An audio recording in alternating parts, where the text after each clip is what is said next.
على نهجه إلى يوم الدين أما بعد. صحیح بخاری میں نبی علیہ السلام کی ایک حدیث ہے، لكل عمل ابن آدم كفارة إلا الصوم فإنه لي وأنا أجزي به. ابن آدم کا جو عمل ہے اس کے لیے کفارہ ہونا ہے، سوائے روزے کے. اللہ فرماتا ہے کہ وہ میرے لیے ہے اور میں اس کی جزا دوں گا.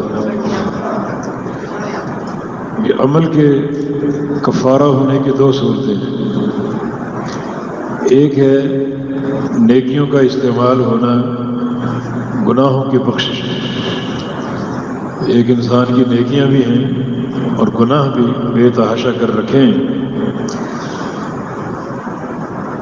ان گناہوں کی بخشش کے دنیا میں بہت سے راستے تھے، جیسے توبہ ہے، استغفار ہے، مگر وہ بخشوا نہ سکا اور گناہ اس کے دامن کے ساتھ معلق ہے. تو گناہوں کی ہیبت تو ہے ہی ہے. بعض اوقات ایک گناہ بھی انسان کے لیے بڑا تباہ کن ثابت ہو سکتا ہے. نبی علیہ السلام کی حدیث ہے کہ رأیت فی النار صاحب المحجن، میں نے جہنم میں چھڑی والے کو دیکھا. یہ کون تھا؟ یہ حج کرنے گیا تھا اور اس کو حاجیوں کا سامان چوری کرنے کی لت پڑ گئی. چھڑی سے سامان اٹکا لیتا اور آگے بڑھ جاتا، اور اگر کوئی دیکھ لیتا تو معذرت کر لیتا کہ چھڑی میں اٹک گیا تھا، اور اگر کوئی نہ دیکھتا تو اس کو لے کے آگے چلتا بنتا. فرمایا کہ میں نے اس شخص کو جہنم میں دیکھا ہے اسی چھڑی پر ٹیک لگائے ہوئے. حج برباد ہو گیا اور یہ گناہ اور معصیت اس کے جہنم کے داخلے کی وجہ بن گئی. اور ایک اور حدیث میں رأیت فی النار صاحب حرہ، میں نے بلی والی عورت کو جہنم میں دیکھا. اس عورت نے بلی کو باندھ دیا اور اس کو کھلایا پلایا نہیں. جانور گھر میں پال سکتے ہیں لیکن ان کو کھلائیں پلائیں اور ان کا حق ادا کریں. اس نے اس کو صرف باندھے رکھا حتیٰ کہ بھوک سے مر گئی. تو وہی بلی اس کے ساتھ جہنم میں کھڑی ہے اور اس کو نوچ رہی ہے، اور وہ بلی اس عورت کے جہنم کے داخلے کا سبب بن گئی. تو گناہ اگر ایک بھی چمٹا رہ جائے دامن کے ساتھ تو یہ بہت بڑی بربادی کا باعث ہو سکتا ہے. اس حدیث میں جو ذکر ہے کہ ہر عمل کے لیے کفارہ ہونا ہے، تو اس کا ایک معنی تو یہ ہے کہ اللہ تعالیٰ نیکیوں کو لے گا گناہوں کے کفارے کے طور پر. نیکیاں بھی اور گناہ بھی، اور اللہ رب العزت ہر نیکی کو کسی گناہ کا کفارہ بنا دے گا. اس طرح وہ نیکیاں گناہوں کی بخشش میں خرچ ہو جائیں گی، استعمال ہو جائیں گی. اب جنت کے داخلے کے لیے کیا تمہارے پاس؟ جو تمہاری نمازیں تھیں، حج تھے، عمرے تھے، وہ تو گناہوں کی بخشش میں استعمال ہو گئے. اب جنت میں کیسے جاؤ گے؟ سوائے کہ الا الصیام، سوائے روزے کے، وہ میرے لیے. اور جب بات چلتے چلتے روزے تک پہنچ گئی تو روزہ خرچ نہیں ہوگا، استعمال نہیں ہوگا، بلکہ انسان کے جنت کے داخلے کا باعث بن جائے گا. یہ ایک معنی روزے کی کفارہ ہونے کا. دوسرا معنی اس کا یہ ہے کہ دنیا میں ہم لوگوں کے حقوق پامال کرتے ہیں، کسی کی غیبت کی، کسی کی چغلی کی، کسی پر جھوٹا الزام لگا دیا، کسی کا مال کھیا دیا. یہ حقوق میں کوتاہی جس کا ہم مرتکب ہوتے ہیں. اور حقوق کا معاملہ بہت ہی سنگین. جب تک حق والا راضی نہیں ہوگا، جان نہیں چھوٹے گی. تو قیامت کے دن یہ اعمال جو ہیں حقوق کے تصفیے میں استعمال ہوتا ہے۔ صحابہ نے پوچھا تھا یا رسول اللہ صلی اللہ علیہ وسلم ہم حق والوں کو کیا دے کر راضی کریں؟ ہمارے ہاتھ تو خالی ہوں گے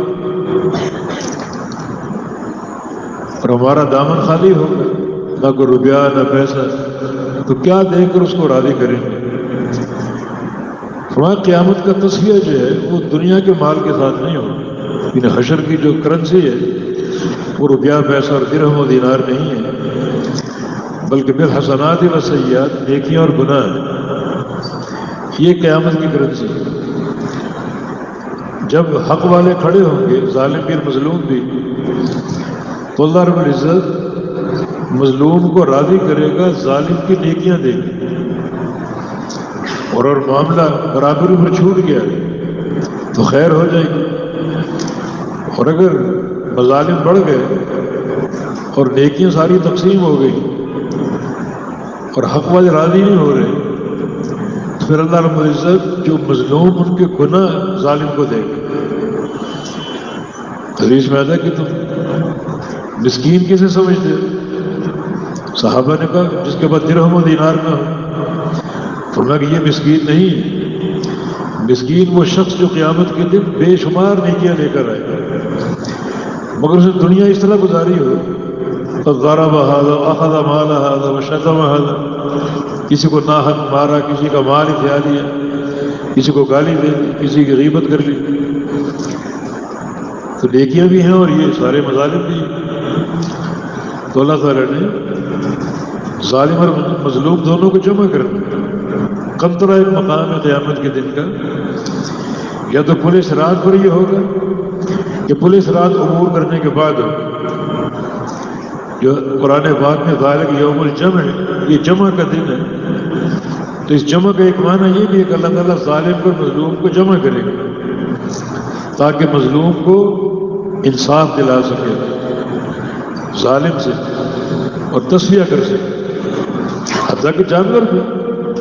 نبی علیہ السلام کی حدیث ہے کہ حتیٰ یقال للشاة الجلحاء من الشاة القرناء، اگر دنیا میں سینگ والی بکری نے بغیر سینگ کی بکری کو مارا ہوگا تو اللہ تعالیٰ چھوڑے گا نہیں، دونوں کو جمع کرے گا، اور بغیر سینگ کی بکری کو پورا موقع دے گا، جس طرح چاہے اس کو روندو، مارو، ٹکرے مارو، پاؤں سے روندو، جب تک چاہو، عدل قائم کر دے۔ تو پھر یہ عدل کی بڑی گمبھیر صورت ہے، ظالم بھی ہے اور مظلوم بھی ہے، اور اللہ رب العزت نے ہر مظلوم کو راضی کرنا ہے ظالم کی نیکیاں دے کر۔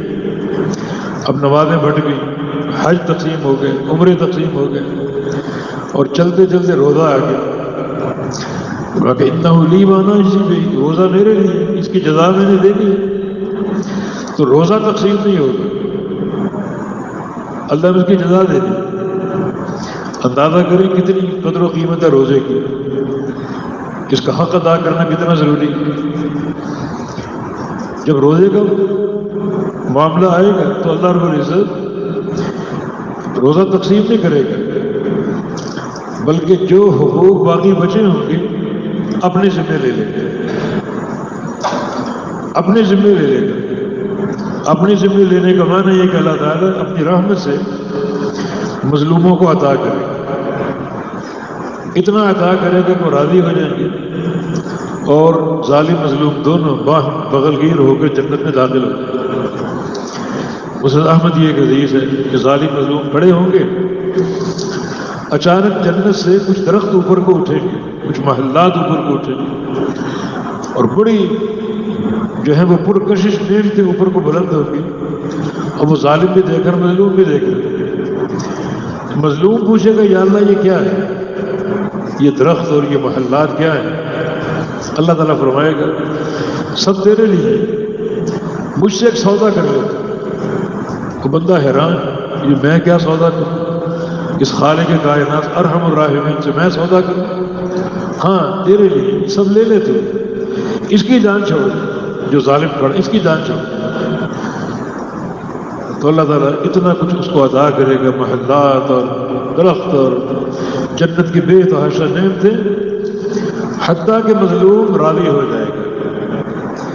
یعنی جب روزے کی باری آئے گی تو اللہ تعالیٰ وہ سارے حقوق اپنے ذمہ لے لے اور ان مظلوموں کو اپنی طرف سے دے کر راضی کر لے گا۔ دیکھیں بنی اسرائیل کے 100 افراد کا قاتل، 100 افراد، ایک قتل نہیں، 2 قتل نہیں، 100 قتل، اور قتل ظلم کے الفاظ ہیں حدیث میں، سارے قتل بربریت میں تھے، ظلم کے ساتھ تھے۔ بعض اوقات ہوتا ہے کہ اس نے میرے بھائی کو مار دیا، میں نے قصاصاً اس کو مار دیا، ایسا نہیں، سارے قتل ظلم پر تھے، کتنا بڑا قاتل تھا۔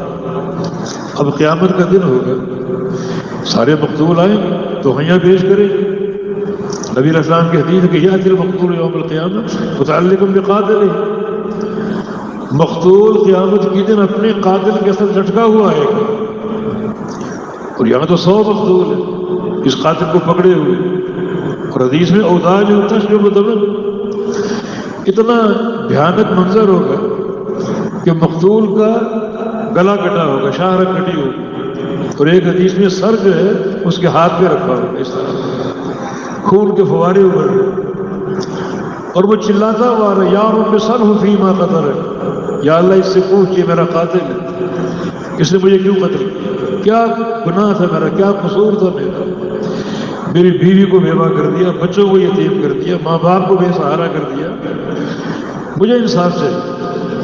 اب اللہ نے انصاف تو دے دے، اصل طریقہ وہی ہے، قاتل کی نیکیاں مقتولوں کو دی جائیں اور مقتولوں کے گناہ قاتل کو دیے جائیں، مگر یہاں 100 افراد کے قاتل کو اللہ تعالیٰ معاف کر چکے۔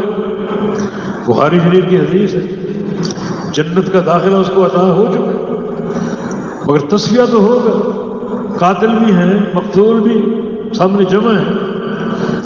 اب اللہ تعالیٰ سارے مقتولوں کو اپنی رحمت سے عطا کرے ان کو راضی کرنے کے لیے، کیونکہ اللہ تعالیٰ دنیا میں اس قاتل کو معاف کر چکا، اس کی سچی توبہ پر اور نیک رستے کے اختیار کرنے پر اس کو معاف کر چکے۔ اب سب جمع ہیں، اللہ تعالیٰ سارے مقتولوں کو اپنی رحمت سے دے گا اور سارے قتل اپنے ذمہ لے لے۔ امام اصمعی رحمہ اللہ لغت کے بڑے امام گزرے، اور ان کے اکثر زندگی سفروں میں گزری، لغت کو سمجھنے کے لیے دیہاتوں میں جاتے تھے، کیونکہ دیہاتوں کی عربی خالص ہوتی، تو وہاں کے الفاظ سنتے، ان کے معنی معلوم کرتے، اپنے پاس نوٹ کر لیتے، تو لغت کے امام بن گئے۔ اسی طرح حج کے موقع پر وہ حج کرنے آتے، دنیا سے لوگ آتے، عربی بھی آتے، دیہاتی بھی آتے حج کرنے، ان کے قریب بیٹھتے، ان کی باتیں سنتے، تو دیکھا ایک عربی ملتزم پر کھڑا، باب الکعبہ کے ساتھ جو حصہ ہے ملتزم، جہاں چمٹ کر آپ دعا کرتے، سینہ ساتھ لگا کر دعا کرتے ہیں، ملتزم پہ کھڑا اور دعا مانگ۔ امام اصمعی رحمہ اللہ کے قریب ہو گیا، کیا دعا کر رہے ہیں؟ کہتے ہیں کہ اللہم ما کان من حقوق علی فتصدق بها علی، یا اللہ جو تیرے حقوق مجھ پر ہیں جو ادا نہیں کر سکا، بڑی کوتاہی کر دی، وہ سارے حقوق مجھ پر صدقہ فرما دے، مجھے بخش دے۔ یہ صدقہ کرنے کا معنی بخش دے، جیسے ظہر کی 4 رکعت، مسافر کے لیے 2 رکعت، تو 2 رکعت اللہ کی طرف سے صدقہ ہے مسافر کے لیے، صدقہ یہ بھی اللہ تعالیٰ کا احسان اور اس کا فضل۔ تو یا اللہ بہت سے حقوق میں نے تیرے پامال کر رکھے ہیں، مجھ پر وہ صدقہ فرما دے، مجھے معاف کر دے، مجھے چھوڑ دے۔ وما کان من حقوق الناس علی، اور بہت سے حقوق لوگوں کے مجھ پر ہیں، لوگوں کے بہت سے حقوق میرے ذمہ ہیں، فتحملها عنی، وہ تو اپنے ذمہ لے، میری جان چھڑا دے۔ جب قیامت کا دن ہو تو سارے ظالم مظلوم اکٹھے ہوں گے، تو میں نے بھی بہت سے حقوق کو عمال کر رکھے، من طبیعات کے الفاظ، تو وہ اپنے ذمہ لے اور میری جان چھڑا دے۔ اور تیسری بات سنیے کہ الہ العالمین، میں تیرے گھر کا مہمان، اور میزبان مہمان سے پوچھتا ہے کہ آپ کی کیا خدمت کروں، کیا چاہیے آپ، کیا خواہش آپ، میزبان پوچھتا ہے، تو میں تیرا مہمان ہوں، تو میزبان ہے، یا اللہ مجھ سے پوچھے گا نہیں مجھے کیا چاہیے، تو سن لے مجھے کیا چاہیے. میں چاہتا ہوں کہ آج ہی رات جنت میں میری مہمان نوازی ہو. آج ہی رات کو جنت میں پہنچ جاؤں، میری مہمان نوازی ہو جائے. اور رات کو واقع جنازے کا اعلان ہوا، اسی عرابی کا جنازہ تھا. اللہ نے ساری دعائیں قبول کر دی. یہ حقوق کا معاملہ بڑا سنگین. اور وہ عرابی یعنی جب دیکھ رہا ہے کہ میں حقوق ادا نہیں کر پا رہا، حج کرنے چلا گیا. اور حج جو ہے، حج سارے گناہوں کا کفارہ بن سکتا ہے، حتیٰ کہ حقوق الناس کا بھی، انسانی حقوق کا بھی کفارہ بن سکتا ہے حج اگر 100% صحیح ہے. ورنہ دعائیں کی جائیں. اب یہ عرابی چمٹ کر ملتزم سے دعائیں کر رہا ہے کہ یا اللہ جو میں نے بندوں کے حقوق کو اعمال کر رکھے ہیں وہ اپنے ذمہ لے رہے تھے، اب مجھ میں یہ سخت نہیں کہ میں وہ ادا کر سکوں. اللہ نے دعائیں قبول کر لی. تو یہ حقوق کا معاملہ. ابھی جو حدیث جس پر ہم بات کر رہے ہیں، لکل عمل ابن آدم کفارۃ، ابن آدم کے عمل سارے کے سارے کفارہ ہو سکتے ہیں. کفارہ ہونے کا معنی حقوق کے تصفیے میں خرچ ہو سکتے ہیں. حقوق کے تصفیے میں قیامت کے دن اللہ تعالیٰ ظالم مظلوم کو جمع کرے گا. تیرے کیا مظالم؟ وہ کہے گا اس نے مجھے گالی دی، اللہ اس کی نیکی ہے اس کو دے دے گا. تیرے کیا مظالم؟ وہ کہے گا یہ میرا قاتل ہے، اللہ اس کی کچھ نیکیاں اس کو دے دے گا. نمازیں چلے گئی، حج چلے گئے، عمرے چلے گئے، جہاد چلے گئے، چلتے چلتے روزہ باقی رہے گا. فرمایا کہ فَإِنَّهُ لِي وَأَنَا أَجْزِي بِهِ، روزہ میرے لیے ہے، اس کی جزا میں نے دینی ہے. اب کیا ہوگا؟ روزہ تقسیم ہوگا نہیں، اللہ نے اس کی جزا دینے کا وعدہ کر دیا. اب اللہ تعالیٰ اس مرحلے پر سارے مظالم، سارے حقوق اپنے ذمہ لے اور ان مظلوموں کو اپنی رحمت سے عطا کرے گا، دیتا جائے گا جب تک وہ راضی نہ ہو. جب وہ راضی ہو جائیں گے تو اللہ رب العزت اس روزے دار انسان کے روزے کے عمل کی بنا پر اور ان مظلوموں کو اپنی رحمت سے دے کر راضی کر کے سب کو اکٹھا جنت میں داخل کر دے گا. حدیث میں آتا ہے کہ قاتل و مقتول ایک دوسرے کا ہاتھ پکڑ کر جنت میں داخل ہوں گے. معاملہ یہ اللہ راضی ہو چکے ہیں قاتل سے، 100 افراد کے قاتل سے راضی ہو گئے. اتنا عطا کرے گا مقتولین کو کہ ان کو خوش کر کے جنت میں داخل فرما دے گا. قاتل بھی جا رہا ہے، مقتول بھی جا رہا ہے. تو روزے کا یہ مقام، اس مقام کو معمولی مت سمجھے. اگر گناہوں کے کفارے میں استعمال ہو سکتا ہے، حقوق و عباد کے تصفیے میں نیکیاں استعمال ہو سکتی ہیں، تو روزہ انسان کی مغفرت کا اور اس کی نجات کا اور کامیابی کا باعث بن سکتا ہے. تو پھر ضروری ہے کہ یہ مہمان موجود ہے. 1/3 مہینہ گزر چکا. کل ہم اس کا انتظار کر رہے تھے اور دیکھتے دیکھتے 10 روزے گزر گئے، 11 روزے گزر گئے اور بہت کم 2 عشرے باقی رہ گئے. بڑا قیمتی مہمان.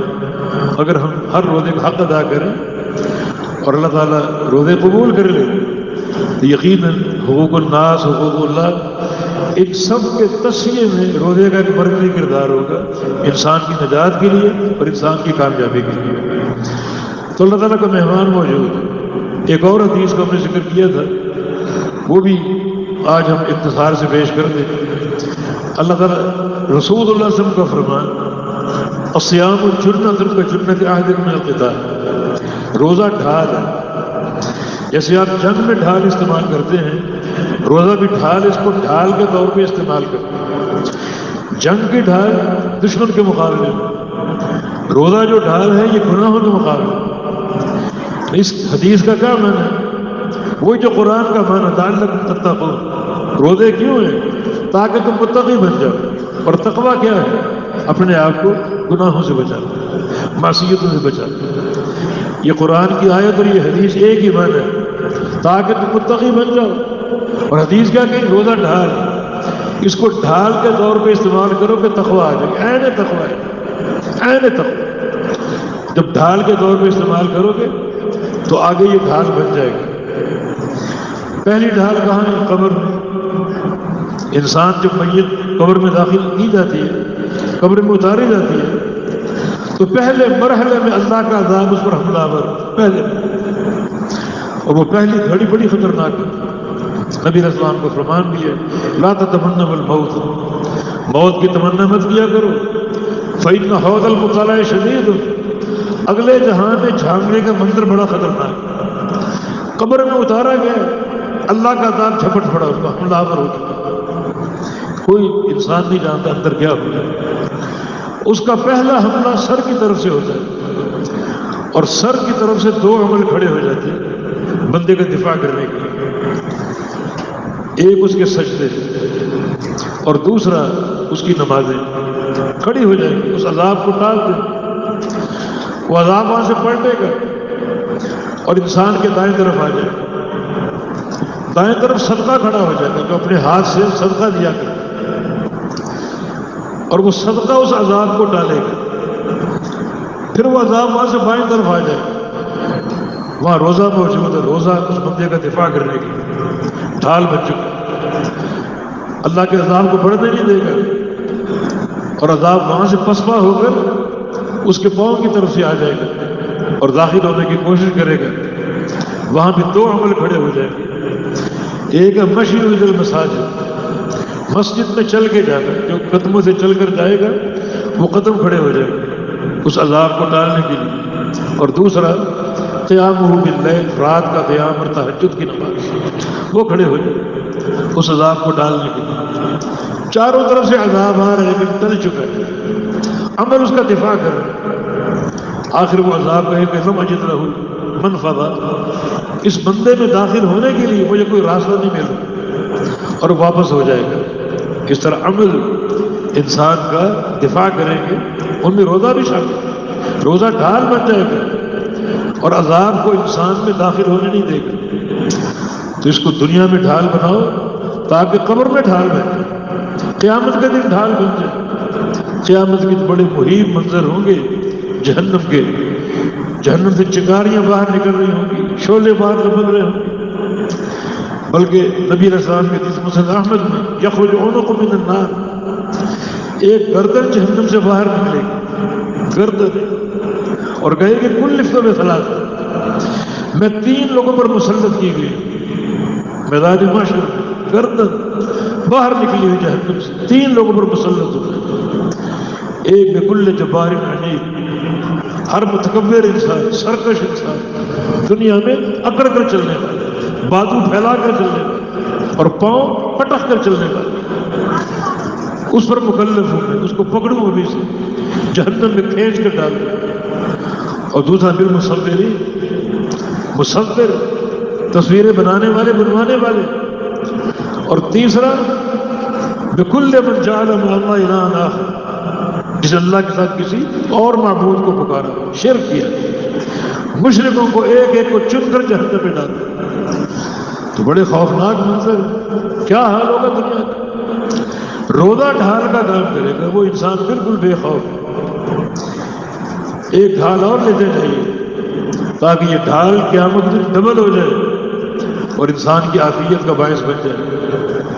نبی علیہ السلام تشریف فرما تھے، صحیح ابن حبان کی حدیث ہے، اچانک آپ فرماتے ہیں صحابہ سامنے بیٹھے ہوئے، خذو جنتکم، اپنی ڈھالیں پکڑ لو۔ اب صحابہ دائیں بائیں دیکھ رہے ہیں، دشمن آ رہے ہیں، ڈھالیں سنبھال لیں دشمن کا مقابلہ کرنے کے لیے، دشمن نظر نہیں آ رہے۔ عرض کیا کہ یا رسول اللہ، دشمن کے حملے کا خوف ہے؟ فرمایا کہ نہیں، یہ ڈھالیں دشمن کے مقابلے کی نہیں ہیں بلکہ قیامت کے دن جہنم کے مقابلے کی۔ عرض کیا وہ تو ہم نہیں جانتے، وہ ڈھالیں کون سی؟ فرمایا کہ وہ 4 چیزیں وہ پکڑ لو، سنبھال لو تاکہ قیامت کے دن جہنم سے بچ سکے، اور وہ 4 چیزیں تمہاری ڈھال بن جائیں۔ وہ 4 چیزیں کیا ہیں؟ نمبر 1 سبحان اللہ، نمبر 2 الحمدللہ، نمبر 3 لا الہ الا اللہ، اور چوتھی واللہ اکبر۔ 4 افراد، ان کو یاد کر لو، سمجھو اور پڑھو۔ یہ 4 عمل قیامت کے دن ڈھال بن جائیں گے، مقدمات و مؤخرات و مجنبات۔ جب انسان قیامت میں چلے گا، یہ 4 کلمات کبھی آگے، کبھی پیچھے، کبھی دائیں، کبھی بائیں، اس انسان کو بچانے کے لیے جہنم کی چنگاریوں سے، جہنم کے شعلوں سے۔ روزہ بھی ڈھال، یہ اذکار بھی ڈھال ہے۔ روزے کی حالت میں کثرت سے ذکر کیجیے، سبحان اللہ، الحمدللہ، ولا الہ الا اللہ، واللہ اکبر۔ تو یہ دوہری ڈھال ہم کو عطا ہوگی، یہ دین کی برکتیں اور سماحت۔ تو اللہ تعالیٰ ہمیں یہ حقوق ادا کرنے کی توفیق عطا فرما دے. اللہ ہمیں مقبول روزے رکھنے کی توفیق عطا فرما دے. ماہ صیام گزرے ہم اللہ تعالیٰ کے متقربین میں شامل ہو جائیں, اللہ کے پیارے اور محبوب بندوں میں شامل ہو جائیں. وما توفیقنا الا باللہ. اقول قولی ھذا واستغفر اللہ لی ولکم. وآخر دعوانا الحمد للہ رب العالمین.